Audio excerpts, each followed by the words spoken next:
What if I told you a man preached for 950 years and only a few people believed him? There was a time when people forgot the one true God.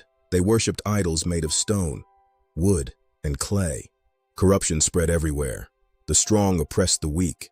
Evil became normal. But Allah chose a man, Hazrat Nuh, a.s.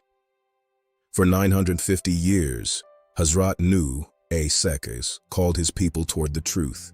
Day and night, secretly and openly, he warned them. But what did they do? They mocked him. They insulted him. They called him crazy. Imagine preaching for centuries and still being rejected. Then came the command from Allah, build an ark in the middle of a desert where there was no water.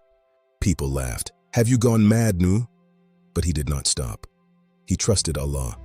And then, the sky opened. Rain poured like never before. The earth burst with water. Waves rose like mountains. Even his own son refused to believe. When Nuh a.s. called him to board the ark, he said, I will climb a mountain. But no mountain could save him. After the storm, there was silence. The ark rested on Mount Judy. A new beginning started. From destruction came hope.